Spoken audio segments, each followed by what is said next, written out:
sederhananya seperti itu. Jadi basicnya core-nya kita hanya membuat foto makanan itu jadi jauh lebih menarik daripada aslinya. Seperti itu, Pak. Meskipun tidak seenak aslinya gitu ya. Benar. Jadi gini, tanggung jawab fotografer makanan itu berhenti sampai saat orang tertarik melihat foto dan dia datang ke tempatnya atau pesan menu itu. Setelah itu, mulai dari rasa orang itu kembali order atau enggak, itu sudah bukan perusahaan fotografer makanan. Kita udah lepas tanggung jawab di situ. Jadi tugas kita hanya untuk menarik orang lewat foto yang kita hasilkan. Udah, that's it. As simple as that. Oke, berarti istilahnya adalah kita menciptakan kesan pertama yang apa betul-betul engage gitu ya. Betul-betul menarik untuk orang datang gitu ya. Oke. Yes, Oke, yes. Mas.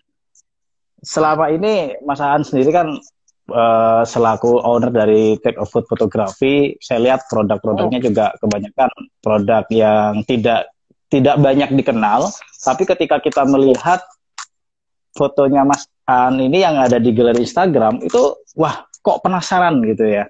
Sebetulnya Mas Aan, tujuan Mas Aan sendiri sebelumnya apa sih Mas untuk latar belakang kenapa milih foto makanan?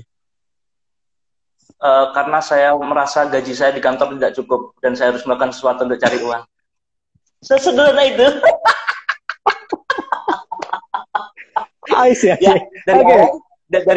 Dari awal emang saya ngesetnya Take a Food itu emang untuk nyari duit. Jadi saya melihat ini bukan sebagai hobi, ini bukan sebagai karena saya suka fotografi dan saya akhirnya coba deh suka-suka foto makan, bukan.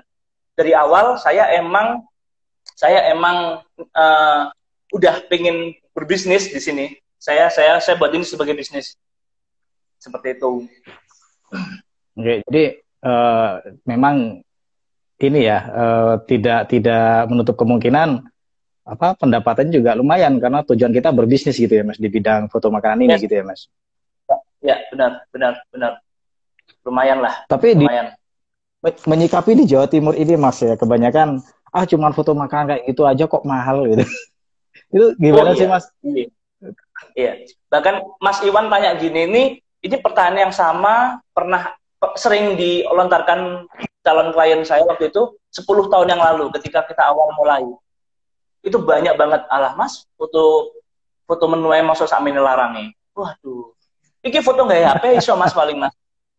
Seperti itu. Jadi yang kalau saya lihat sih adalah konsistensi yang diperlukan ya. Mungkin di semua bidang industri kreatif yang diperlukan satu yang paling penting adalah konsistensi. Kita cukup kuat nggak sih ketika kita ditolak sama 1-2 restoran, 3 restoran, apa kita mau terus? 10 restoran, apa kita mau terus?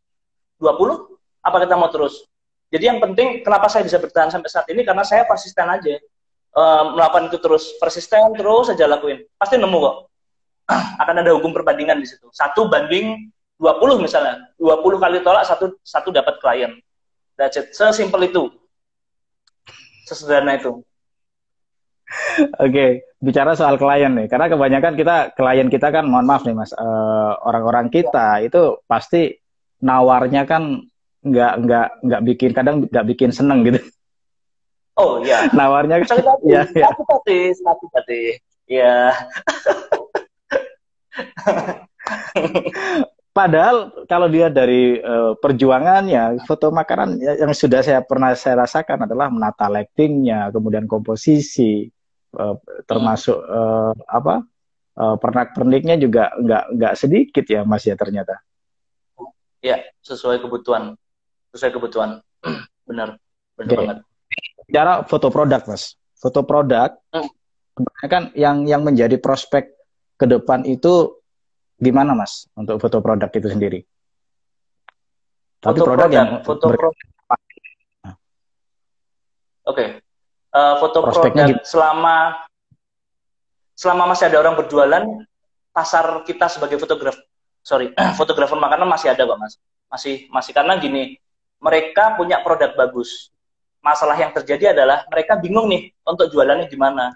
Dan di situ kita bisa ngambil, karena saya suka menyebutnya Take a Food ini adalah support bisnis dari bisnis mereka gitu. Kita hanya sebagian kecil dari bisnis mereka, tapi tanpa ada foto yang menarik, tanpa ada video yang menarik, mungkin produk mereka tidak akan pernah terdengar sama konsumen. Seperti itu. Jadi selama orang masih berjualan, orang masih punya niatan berdagang, kita masih ada peluang. Berarti kita istilahnya juga di bidang jasanya itu ya Mas ya. Kita jualannya kan di bidang Bidang jasa jasa. berarti ya. Benar banget, benar banget, benar banget. Oke. Kaitannya dengan jasa Mas. Karena kompetitor juga di bidang kita yang sama itu nggak cuma satu dua. Kemudian contohnya juga banyak. Ini masalah kompetitor ya. Kita bicara tentang prospek dibanding dengan kompetitor. Itu gimana Mas? Menyikapi adanya kompetitor yang begitu banyak dengan skill mereka yang mungkin tinggi. Kita harus gimana Mas? Oke. Itu bagus banget. Itu bagus banget Mas Iwan. Jadi gini. Kompetitor. Kabar baiknya adalah yang benar-benar serius di bidang bisnis fotografi makanan itu masih sedikit. Itu kabar baiknya. Kenapa kita ngelihat di Instagram banyak banget orang yang mengeklaim dirinya sebagai fotografer makanan? Mungkin saat ini mereka passionnya lagi di foto makanan. Mereka mencari peluang saat ini. Tapi kita lihat saja tahun depan, 2 tahun lagi. Karena siklus ini sudah saya rasakan beberapa kali sih. Maksudnya ada 1 tahun yang banyak banget. Tahun berikutnya pada hilang semua. Jadi kita tinggal melihat aja, maksudnya ada yang bertahan, ada yang hilang. Ya di semua bisnis seperti itu, Iwan ya. Ada yang bertahan, ada yang hilang. Dan kita mau ikut yang mana nih? Kita mau benar-benar serius nyemplung dalam bisnis ini atau sekedar lewat gitu. Sekedar lewat dan ya, tren-trennya bagus banget nih fotonya. Padahal skill mereka itu luar biasa. Luar biasa. Anak-anak sekarang dengan berbagai kemudahan informasi dan apapun itu, peluang mereka jauh lebih besar. Peluang mereka jauh lebih besar kalau ingin serius di bidang ini. Karena kabar baiknya adalah, yaitu pemainnya masih benar-benar sedikit sih. Masih benar-benar sedikit. Beda lagi kalau kita ngomong Jakarta ya. Jakarta, Bali itu benar-benar yang head to head kita sama-sama orang-orang yang bukan cuma Indonesia nih. Dari luar negeri. Bahkan ada beberapa itu yang saya tahu, orang luar negeri rela beli villa di Bali. Ketika saya tanya-tanya, ternyata dia itu fotografer makanan, Mas. Gila nggak sih? Jauh-jauh dari luar negeri ke Indonesia cuma jadi fotografer makanan, Bos. Gimana bisa itu kan? Dan itu terjadi. Kalau di Bali gila sih, Mas. Persaingannya gila kalau di Bali. Tapi kalau di Surabaya masih aman lah. Di Surabaya masih aman. Oke. Malang juga ini, Mas, masih iya. Aman. Jawa itu masih ya so-so lah ya. Jakarta, kecuali Jakarta. Jakarta itu luar biasa. Cukup pergerakan cukup dahsyat kalau Jakarta itu. Karena mereka dekat dengan industri A1 ya, jadi benar-benar yang dekat banget. Kesempatan mereka dapat klien gede-gede lebih gede di sana. Bukan berarti kita nggak bisa dapat, bisa lah. Ya, tadi Mas Han bilang selama orang masih ada niatan untuk berjualan, kita masih dipakai kan, kita masih punya peluang itu. Nah, yang lebih spesifik lagi di sini adalah jualannya produk makanan dan minuman. Ini berarti kita bicara tentang kuliner, Mas. Kuliner, siap. Menurut Mas Aan sendiri, kuliner itu yang tradisional atau modern nih untuk yang lebih banyak peluangnya Mas ke depan sebagai jasa fotografi makanan? 50-50 Mas, karena banyak banget tradisional Indonesian food ya, kita ngomong Indonesian food, traditional food itu yang sudah berbentuk restoran, yang sudah nggak main-main dalam menginvestasikan bisnis mereka itu udah gede-gede gitu loh. Jadi kalau Western food atau Indonesian food peluangnya sama. Tinggal kita klasifikasikan nih restoran, rumahan restoran dan UMKM. Nggak mungkin dong kita kasih harga restoran atau hotel ke restoran ke UMKM kan nggak mungkin juga. Jadi pinter-pinter kita aja melihat peluang. Oke. Ini ngomongin soal harga nih. Ini ring harganya tarifnya nih Mas. Kita nggak bicara detailnya sih. Ring harga untuk jasa foto produk atau makanan ini kira-kira sampai berapa sih Mas? Waduh, ini beragam banget sih Mas. Ini beragam banget sih ya. Kalau aku karena gini, aku nggak pernah kepo, nggak pernah stalking harga tetangga, ngerti nggak sih? Aku nggak pernah stalking harga fotografer, tapi yang saya rasakan adalah kita harus benar-benar fleksibel. Maksudnya fleksibel. Kita punya harga bottom price kita, tapi kita juga harus menghargai diri kita sendiri dong. Ya, let's see. Sehari mungkin ada yang bisa ngerjakan 10 produk, sehari mungkin ada yang cuma bisa ngerjain 2, Itu tergantung gimana kita menghargai diri kita sendiri. Jadi standarnya ya ratusan ribu sampai belasan kali ya. Mulai dari Saya juga pernah dengar. belasan. Saya pernah dengar gini, ada teman saya sih, salah satu mentor juga sih di Malang, dia sudah pro banget. Dia pernah kontrak itu untuk moto sekitar berapa menu ya? 20 menu kalau nggak salah. Itu kontraknya sampai 80 juta, Mas. 20 atau 40 menu, saya lupa. Puluhan menu lah pokoknya. Segitu gedenya loh, Mas. Ya. Dan itu benar-benar ada. Itu real, itu eksis. Mas. Itu eksis. Mungkin itu corporate gede, Mas. Itu udah bukan ngomong restoran, itu mungkin udah corporate industri makanan ya. Jadi benar-benar yang sudah levelnya udah corporate fotografi gitu ya. Benar-benar komersial untuk komersialnya mereka. Seperti itu. Itu kok bisa mereka misalkan konsumen atau customer lah ya, klien lah ya. Klien kok bisa berpikiran saya berani nih bayar mahal. Nah, itu apa sih ya, Mas? Yang mempengaruhi klien itu untuk berani membayar kita mahal, itu salah satu faktornya apa, Mas? Dan itu kan tujuan kita sebetulnya ya, Mas ya.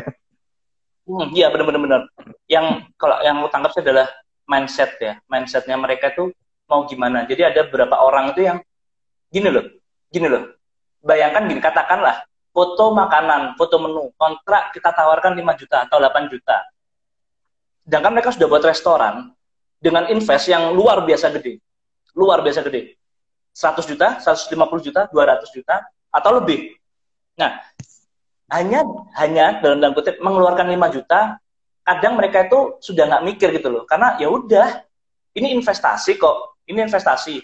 Jadi, kenapa enggak sih aku harus hire profesional fotografer untuk handle menuku? Seperti itu. Tapi kabar buruknya adalah di luar sana juga banyak orang berpikiran bahwa ya udah kalau makananku enak, bisa kok orang datang kok, nggak usah pakai promo-promo yang aneh-aneh, bisa kok. Gitu. Masalahnya mereka lupa nih, yang mereka jual tuh makanan. Kalau nggak dikemas dengan menarik, saya bingung jualannya mereka gimana ya. Ya, ngerti kan ya? Ya gitulah.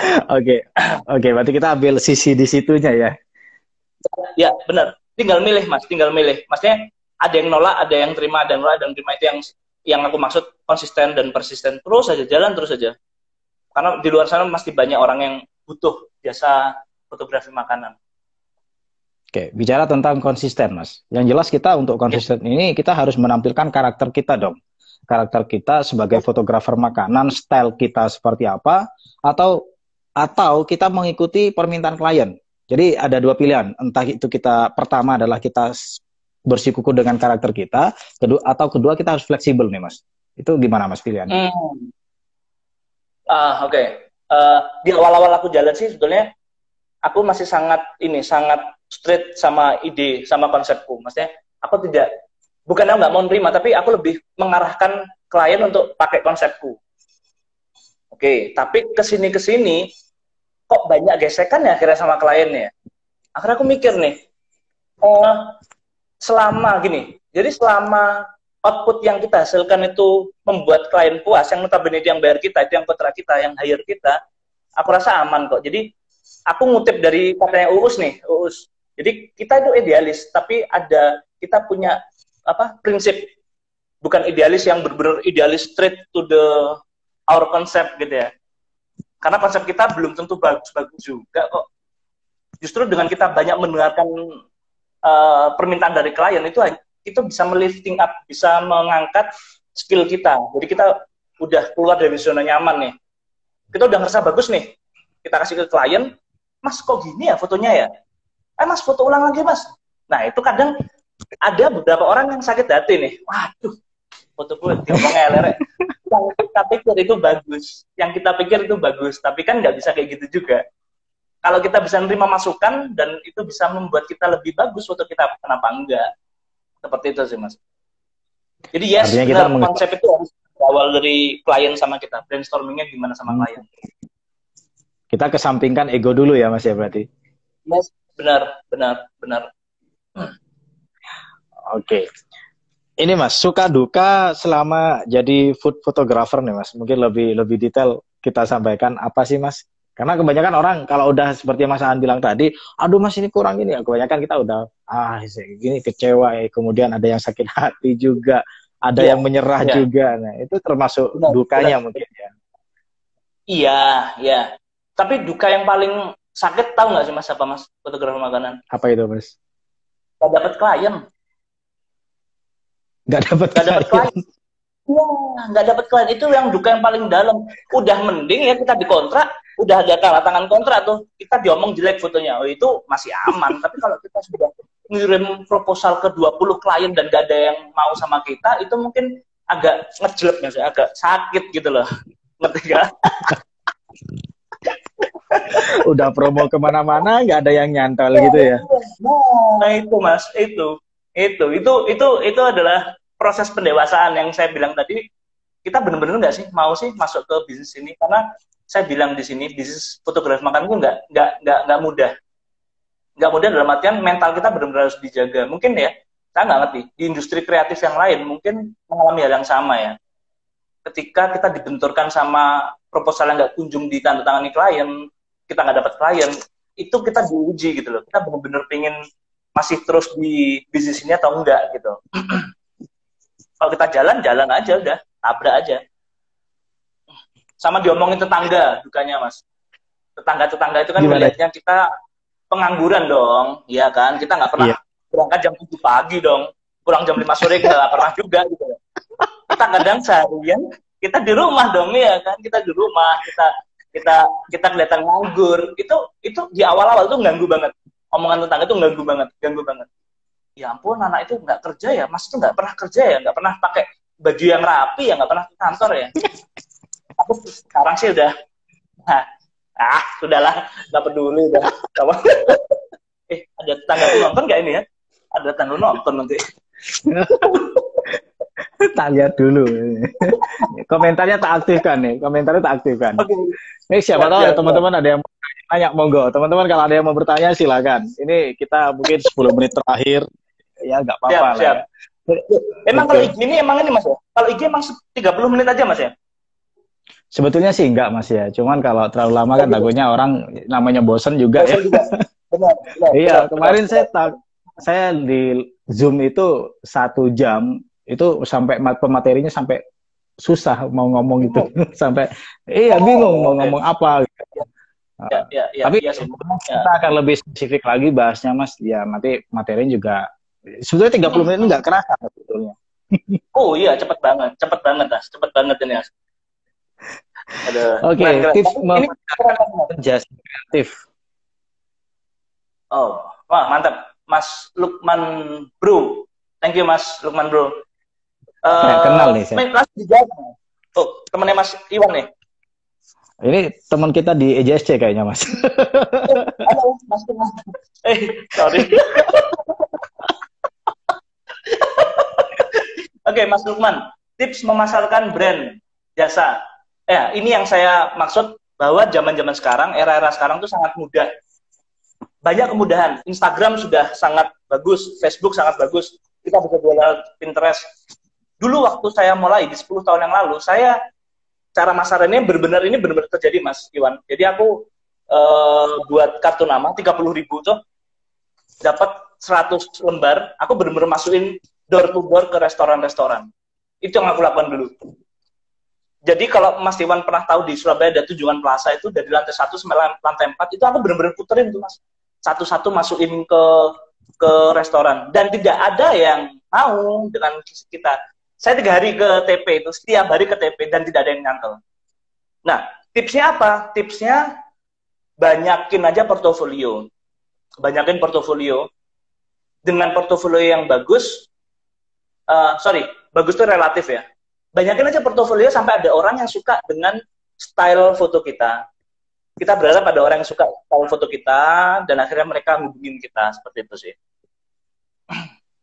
Seperti itu Mas. Oke, Mas, ngomong soal perbanyak portofolio, maksudnya kita perbanyakin hasil karya gitu ya. Ini pernah saya lakukan Mas, sekalian curhat Mas ya. Saya pernah mengadakan jasa foto gratis. Jadi untuk waktu itu saya juga niat nih untuk bantu teman-teman yang waktu itu banyak teman saya yang di PHK sama kantornya, kemudian dia mulai berjualan produk kuliner waktu itu. Saya, kenapa nggak saya bantu aja? Nah, toh nanti balasannya pasti Tuhan deh yang ngasih dengan cara yang lain gitu kan. Saya coba buka jasa foto gratis, Mas. Dan memang tujuan saya di samping itu, iya, saya tujuannya waktu itu untuk memperbanyak hasil karya saya dulu gitu, Mas. Waktu itu ya nggak apa-apa lah, kan saya juga masih pemula gitu. Saya coba belajar. Ternyata setelah masa itu berakhir, saya nggak promo-promo gratis lagi, ternyata orderan mulai banyak. That's gitu. It. Yes. Ya, ini sekali curhat nih, Mas. Ya. Itu yang saya maksud, Mas. Jalan terus aja, Mas. Jalan terus aja. Saya nggak jamin itu dapat klien nggak, tapi udah jalan aja terus. Mungkin ada beberapa teman di sini yang fotografi makanan cuma dijadikan side job. Nah, itu mungkin yang membedakan ya dengan orang-orang yang benar-benar nyemplung, dia hidup dari fotografi makanan. Ngerti nggak maksudnya? Saya adalah orang yang benar-benar hidup dari fotografi makanan. Dan saya orang yang malas. Jujur, Mas. Kalau saya nggak dapat klien, saya nggak punya portofolio. Jadi, gimana caranya saya dapat klien biar saya bisa nambah portofolio saya? Karena saya paling malas makanan di meja makan, saya tata, saya atur lighting, saya foto. No. Saya bukan orang seperti itu. Saya benar-benar pemalas.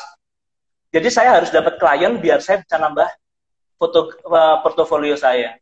Seperti itu. Jadi ada kayak semacam dorongan ya, maksudnya udah nggak bisa nih, aku udah harus dapat klien gimana pun cara, aku harus dapat klien nih untuk nambah portofolio. Seperti itu. Oke. Nih sambil nunggu yang mau tanya-tanya lagi, silakan nih kita bahas yang juga. Oke, Mas, tipsnya buat teman-teman yang mulai suka nih ya, atau mulai berniat untuk terjun ke dunia ini apa, Mas? Yang paling penting, yang harus prinsipnya apa sih? Prinsipnya selain konsisten tadi, Mas. Gini deh, tentuin dulu deh mau kemana sih.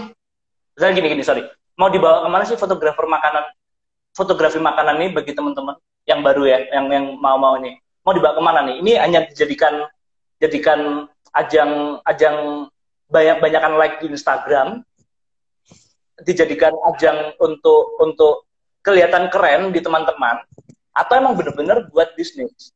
Karena itu dua hal yang berbeda sih, Mas. Ketika kita tujuan awal hanya mencari like, itu nggak salah. Hanya mencari like ya nggak apa-apa, tapi itu nggak akan bertahan lama. Saya yakin itu nggak akan bertahan lama. Tapi ketika kita benar-benar aku pengen benar-benar dapat sesuatu dari fotografi makanan, ya udah tentuin niat, tentuin goalnya kemana nih, terus kita mulai breakdown apa yang harus kita lakukan. Mulai nyusun daftar nama bagi calon klien, kita cari di Google restoran baru Malang misalnya, restoran baru di Surabaya, itu ada tuh. Catetin satu-satu, undang lewat DM Instagram atau kita perkenalan di email seperti itu. Jadi tentuin dulu deh, mau kemana sih jalannya ini, mau jalan kemana sih fotografi makanan ini bagi teman-teman. Seperti itu, Mas. Oke, berarti harus paham tujuannya dulu ya, Mas, berarti ya? Ya, benar. Oke, baru kita setelah paham tujuan, kita mulai coba konsisten, kita coba mengesampingkan ego kita gitu ya. Jadi banyak belajar. Bicara soal belajar, saya belajar dari Mas Aan nih. Di fotonya Mas Aan kebanyakan cahayanya dari belakang. Oke. Kayaknya kemarin pernah Mas Aan cerita nih ya. Sempat diprotes juga kan dari teman-teman. Ya, benar. Jadi beberapa fotografer yang mungkin sudah lebih lama dari saya nih, mereka cukup aneh gitu loh. Ngapain sih kamu harus ngambil cahaya dari belakang, backlight lebih gede daripada depan? Kan nggak terang gitu loh. Foto itu nggak terang. Kembali lagi ya, ini masalah selera. Saya nggak bisa nyalahkan mereka yang mungkin memakai konsep asal terang. Foto asal terang dan bagus itu sudah bagus. Saya nggak menyalahkan mereka. Cuma kalau saya lebih ke arah, karena ini pekerja seni ya, ini bisa dikaitkan sama pekerja seni. Ini adalah art, ini adalah seni.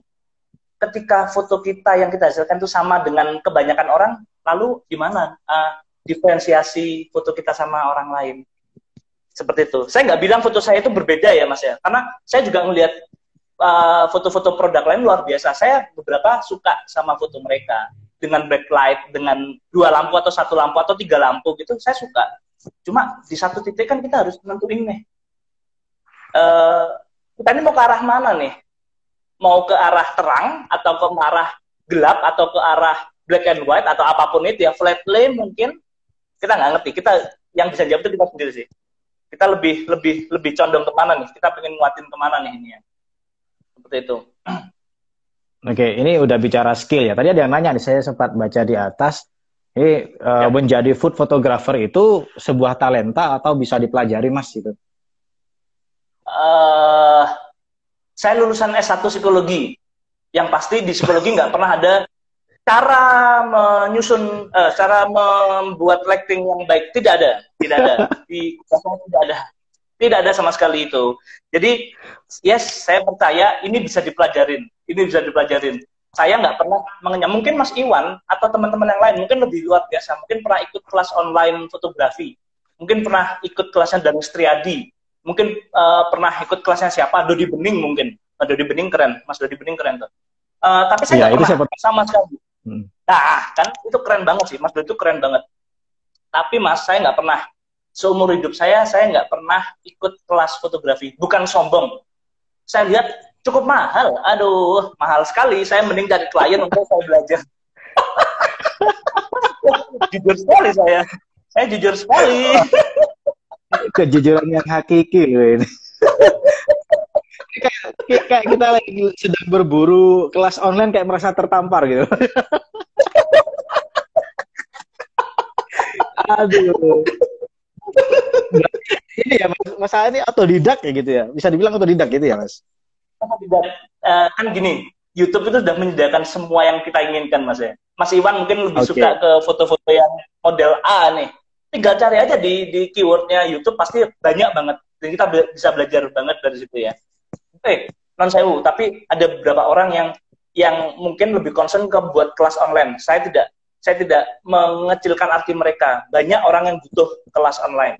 Banyak yang butuh kelas fotografi online. Tapi sayangnya saya adalah termasuk orang, bukan produk dari situ, dari sisi situ. Saya benar-benar produk yang saya ngeliat YouTube, saya pengen foto apa nih? Aku belajar di YouTube dan oh gini caranya, dan aku praktekin. Sesimpel itu. Oke, jadi maaf teman-teman. Tapi iya, lepas dari kita belajarnya dari mana, yang penting kan sebetulnya adalah JC Madura lagi gabung nih. Harus saya lambaikan tangan dulu. JC Madura, halo.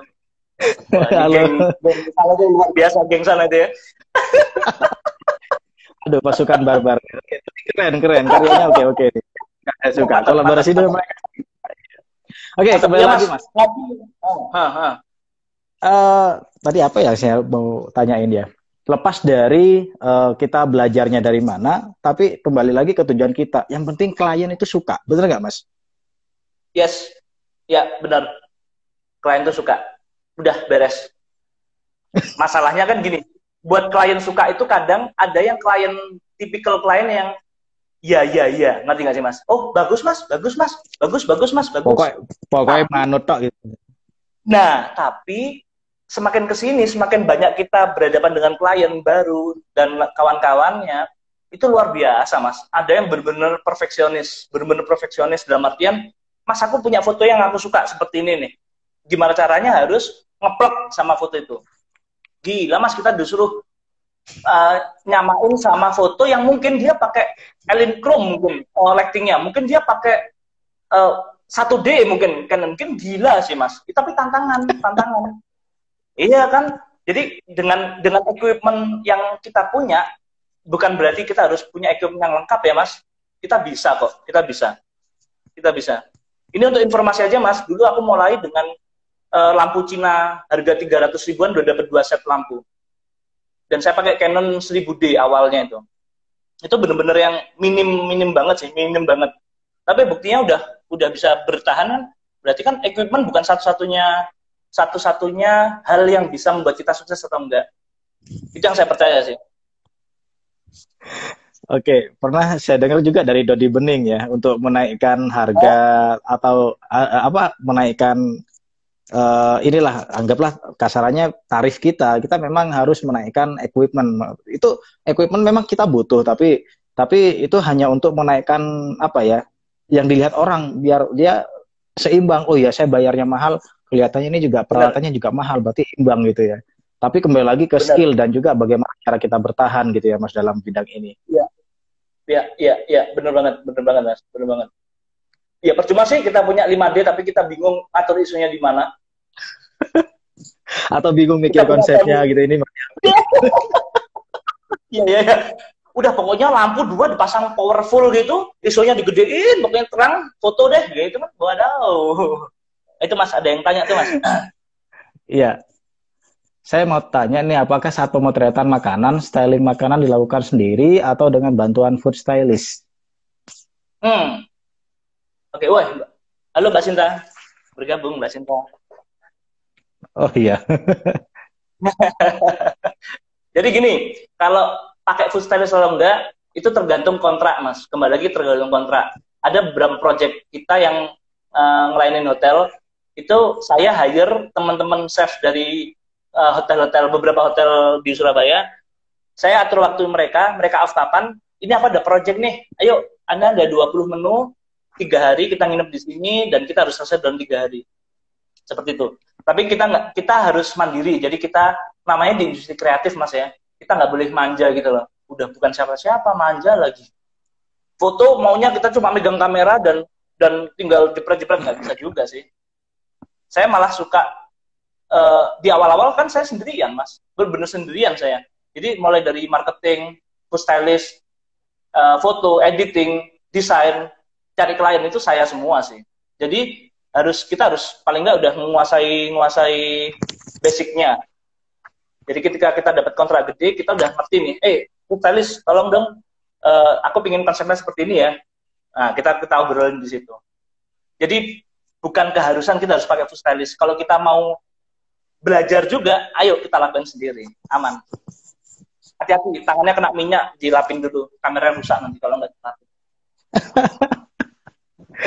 Oke, oke. Ini bicara soal bantuan dengan orang lain atau kita single fighter. Tapi kolaborasi Yes. itu penting nggak sih, Mas? Waduh, itu kata-kata yang sering muncul tahun-tahun ini. Yes, kolaborasi itu penting banget. Kolaborasi itu penting banget, Mas. Ini sudah gini, ini udah bukan zamannya kita jadi dari Setiadi baru. Ini sudah bukan zamannya kita jadi Arbain Rambe baru. Udah nggak ada, di zaman-zaman sekarang sudah nggak ada. Yang ada itu kita berkolaborasi dengan orang yang expert di bidangnya, yang sama-sama bisa membuat satu karya, dan kita bisa membuat klien itu puas. Salah satu caranya adalah, daripada kita kena stroke gara-gara kita mikir konsep sampai foto, itu kita mending kolaborasi sama beberapa temen deh. Itu sih yang saya lakukan sekarang. Wah, mantap. Kadang kolaborasi yang tanpa sengaja juga memunculkan inspirasi. Oh iya, benar. Beberapa kali saya kolaborasi sama beberapa fotografer mah, gila, fotonya keren-keren Mas, fotonya keren-keren. Dan ini satu catatan untuk fotografer-fotografer yang mungkin bergabung di sini ya, foto kalian tuh keren loh, foto kalian tuh keren. Secara teknik saya nggak bisa ngomong, bahkan beberapa foto jauh lebih bagus dari saya, jauh lebih bagus, saya yakin itu. Masalahnya satu Mas, kita hanya berfokus sama kita as fotografer, kita sebagai fotografer. Tapi kita lupa, ketika kita nyemplung di bisnis ini, kita nggak bisa dong berdiri di fotografer. Kita juga harus jadi businessman. Kita harus melihat dari helikopter view. Jadi sudut pandang kita yang harus digedein nih. Seperti itu. Masalahnya adalah kenapa sih teman-teman fotografer sekarang tuh kesulitan cari klien? Karena mereka mungkin tinggal mengasah aja packaging mereka. Mereka harus bisa membungkus diri mereka dengan menarik, dalam artian portofolio yang menarik, cara promosi yang menarik, perbanyak link, perbanyak kenalan, itu salah satu poin yang penting banget. Daripada kita hanya fokus di teknik fotografi, gitu Mas. Jadi, teknik fotografi kalau di bisnis ini mah nomor ke 278 Mas. Yang 1 sampai 277-nya itu adalah kita ngemas bisnis kita ini seperti apa nih? Kita ngemasnya seperti apa? Semakin menarik, klien akan kecenderungan untuk menghubungi kita akan banyak, akan gede. Jadi gitu, komunikasi itu yang penting juga. Oke, komunikasi dan pelayanan itu yang penting ya Mas ya. Benar banget. Oke. Wah, mantap banget nih Mas. Materinya kita kurang nih kalau cuma di live Instagram, kurang banget. Oh, mantap, mantap, mantap. Mantap. Waktu waktu live membicarakan kita gitu. Aduh, ini nggak enak, harus sayangnya nggak enak ini ya. Oke. Saya manut, Mas. Saya manut yang punya acara, Mas. Guys, acaranya kan saya misinya edukasi ya Mas ya. Jadi buat teman-teman yang Oke. selama ini ingin belajar bareng, oke lah kita sharing bareng di sini. Kita nggak saling menggurui sih, enggak. Kita belajar bareng Ya, sebetulnya. Dari Mas ya. Aan apa yang bisa saya serap kan seperti itu. Nah, teman-teman juga pertanyaan tadi juga sebetulnya ada inspirasi juga dari pertanyaan-pertanyaan yang teman-teman lontarkan tadi. Ya, benar, benar, benar. Ini bagus banget, Mas. Wan, untuk acara-acara seperti ini nih, bagus banget sih. Aku appreciate banget. Ini harus diperbanyak, Masnya. Ya, dengan segala keterbatasan kita sekarang, Mas ya. Dengan kelas ngopi, ngobrol bareng apa sih? Ngobrol tema fotografi Ngobrol. ini keren banget sih. Ini keren banget sih, Mas. Harus diterusin nih, Mas. Karena teman-teman butuh sih. Butuh. Kadang-kadang butuh banget untuk ini. Oke. Itu. Terima kasih banyak Mas Han. Mudah-mudahan apa ya tadi bilang yang bikin sakit hati adalah kalau kita nggak dapat klien. Mudah-mudahan kliennya banyak Ya. nanti. Amin, amin, amin, amin. Oke, Mas, saran terakhir nih buat teman-teman terakhir sebagai penutup dari Mas Han. Silakan, Mas. Jangan jadi manja. Kalau kamu sudah ngomong kamu sebagai fotografer, jangan manja deh. Jangan manja, jangan berhenti kalau, oh aku karyaku bagus. No, itu nggak berhenti sampai situ, teman. Banyak yang harus kita lakukan. Di luar teknik fotografi, itu banyak PR kita. Kalau kita memang benar-benar ingin terjun di bisnis ini, banyak banget yang harus kita belajar. Jadi jangan gampang puas. Jangan cepat puas dengan teknik yang kita miliki. Karena tidak berhenti sampai situ aja kok. Dan bagaimana dengan masalah prospek ke depan di fotografer makanan, Mas? Teknik akan menunggu kalian. Harapan saya jujur akan banyak kompetitor yang muncul, Mas. Akan banyak di tahun-tahun ini saya berharap akan banyak kompetitor yang muncul. Karena dengan banyak kompetitor yang muncul, kita sebagai yang sudah terjun di sini kita akan semakin termotivasi untuk menaikkan level kita. Ngerti gak sih, Mas? Kalau kita nggak ada kompetitor, rasanya ya udahlah, kita akan berada di zona itu aja gitu loh. Tapi dengan banyaknya kompetitor, itu yang saya harapin. Ini akan membuat persaingannya jadi lebih ketat dan jadi lebih, ayo nih keren nih, kita akan tarung lewat karya. Itu yang lebih bagus sih. Saya akan tunggu kalian sih sebetulnya. Maka tunggu Mas Iwan nih akan terjun di bidang makanan. Jadi, amin. Saya sungkan ya ada master juga nih Mbak Ter nih. Saya manggilnya Rosalina Rahma. Aduh, kasih keren Mas. Oh, aku tahu. Waduh, Mbak Rosalina. Saya suka karya-karya Mbak. Ini keren banget sih, Mas. Bener. Aku juga nge-like-in loh ini. Mantep nih, Mbak Rosalina. Aduh. Jadi kan para suhu nih. Mohon maaf. Waduh, aku ini Mas Mbak Rosalina nih, Mas. Nah, betul. Tapi saya setuju sama Mas Aan tadi. Semakin kita banyak kompetitor akan membuat harga diri kita tuh makin naik gitu, Mas ya. Sebetulnya kayak gitu deh. Bener. Ekosistem bisnis fotografi makanan akan jauh lebih menarik ketika banyak kompetitor yang muncul. Dan kita akan bertemu di tender-tender klien. Kita akan bertemu lewat karya kita. Wow, itu mantap. Luar biasa. Okay. Saya tunggu. Oke. Oke, Mas Aan. Oke, terima kasih banyak Mas Aan. Sharing-sharingnya luar biasa. Karena waktu juga ya. Dan kita jangan kapok, Mas. Insya Allah next kita akan bertemu lagi. Oke. Siap. Dengan senang hati. Insya Allah kalau insya Allah saya mampir deh. Insya Allah. Siap. Saya tunggu Mas. Saya tunggu. Oke. Terima kasih. Selamat malam. Assalamualaikum warahmatullahi wabarakatuh. Waalaikumsalam warahmatullahi wabarakatuh. Oke, teman-teman, terima kasih banyak sudah bergabung. Mbak Rahma, Mbak Rosalina Rahma ya, terima kasih. Ismail semuanya, Mbak Diah. Oke, semuanya teman-teman. Terima kasih banyak atas partisipasinya, atas apresiasinya. Mudah-mudahan kita tetap masih bisa berkarya. Baik teman-teman yang di fotografer makanan, fotografer apapun, baik itu yang tujuannya hobi saja, berbisnis dan sebagainya. Mudah-mudahan kita diberikan kesehatan dan kelancaran, rezekinya mudah-mudahan dilimpahkan sama Allah. Dan untuk teman-teman selalu masih tetap bisa berkarya gitu ya. Oke, terima kasih. Inilah acara kita malam ini. Mudah-mudahan semuanya mendapatkan manfaat yang luar biasa. Mudah-mudahan semuanya dapat materi yang bisa bagus untuk kedepannya, bahkan kita bisa berkarya lebih baik lagi. Mas Aan, terima kasih masih ini juga ya. Oke, terima kasih banyak. Sukses untuk kita semuanya. Selamat malam. Wassalamualaikum warahmatullahi wabarakatuh.